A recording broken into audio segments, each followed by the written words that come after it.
de Rennes, qui est parti dans la nuit. C'est le fournisseur d'onduleurs, Power One, Arnaud Soudry, qui repart juste après la présentation. C'est toi qui viens de plus loin, je pense. Merci. Donc le groupe Cap Sud. Il marche au micro. Donc le groupe Cap Sud, à l'intérieur du groupe Cap Sud, nous avons 5 entreprises. Une entreprise de France Éco-Énergie, c'est l'entreprise qui a posé la station solaire. C'est l'entreprise de Cout, il y a des salariés dans cette entreprise. C'est l'entreprise historique qui va faire le comptable n'est pas là. C'est qui est le comptable? Là. Cette année, ça va être 8 ou 9 millions d'euros pour cette entreprise. On va parler de France Énergie Discount, mais rapidement, parce que c'est une catastrophe, ça ne marche pas. C'est un site internet destiné à vendre du chauffage. On a dû en vendre 4 cette année. C'était du chauffage à bas coût, mais ça ne marche pas sur internet. Donc le chiffre d'affaires, là, c'est 3 000 euros. France Éco-Construction, alors ça marche bien. C'est la société de construction de maisons bois bioclimatiques.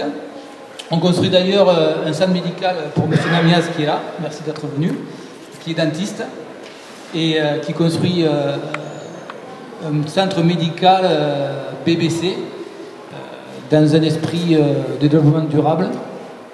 Cap Sud Invest, alors Cap Sud Invest, il n'y a pas de salariés, c'est juste un projet de centrale d'investissement de centrales solaires photovoltaïques. Tanaris, c'est un peu la même chose, ce sont des centrales solaires photovoltaïques.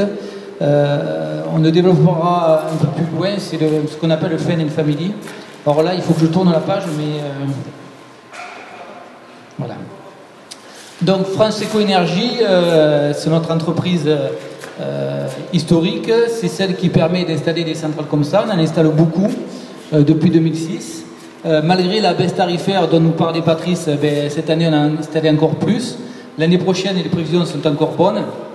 Elles viennent du fait que le tarif a énormément baissé, divisé par 3. Mais les panneaux, divisés par 3 aussi, à part Alpha Solar qui sont encore chers. Mais on compte sur eux pour qu'ils baissent un peu leur coût. Mais voilà, donc on continue à faire du photovoltaïque. Pourquoi on continue à faire du photovoltaïque et du développement durable? Parce que comme ici, ce sont des projets qui sont rentables.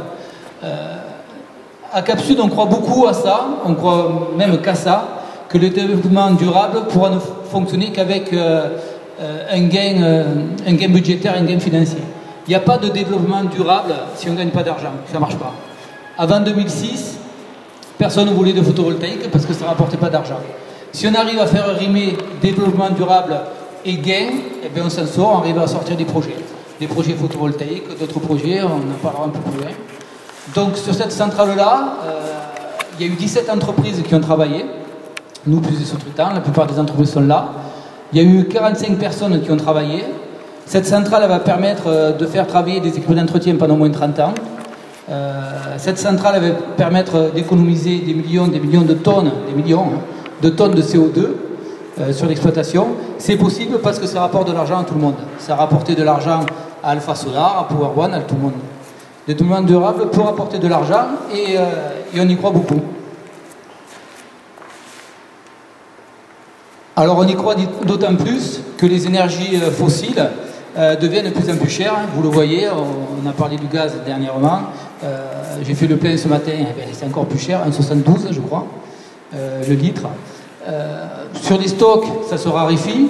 On sait que sur le pétrole, c'est à peu près 45 ans de pétrole. On ne trouve plus de grandes exploitations de pétrole. L'utilisation qu'on en fait est bien supérieure à ce que vous trouvez en allant avec des moyens techniques supérieurs, plus profonds, plus loin. On n'arrive pas à combler tout ce qu'on utilise. Il reste le gaz. Le gaz, c'est à peu près 100 ans d'exploitation. On a beaucoup parlé aussi du gaz de schiste, mais le gaz qu'on utilise, c'est 70% de gaz de schiste. Il faut savoir que l'utilisation principale mondiale du gaz, c'est du gaz de schiste. Hélas, il y en a encore beaucoup. J'ai bien peur qu'on l'exploite. 70% des réserves de gaz, ce sont de gaz de schiste. C'est une catastrophe écologique à extraire.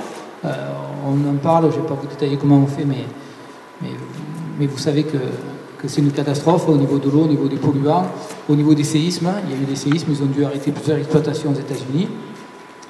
Il y a le charbon. Le charbon, c'est une catastrophe pour le réchauffement climatique, très pourvoyeur de CO2. On a l'uranium. L'uranium, c'est à peu près 100 ans. On a Fukushima, des choses comme ça. Donc ça ne produit pas de CO2, mais il y a des exploitations. Et puis on a ce qu'on appelle les énergies renouvelables. Dans les énergies renouvelables, il faut 3 grands critères, c'est-à-dire que ça se renouvelle à l'échelle humaine. On peut l'utiliser, le soleil, le vent, la vague. Ça ne pollue pas et c'est gratuit.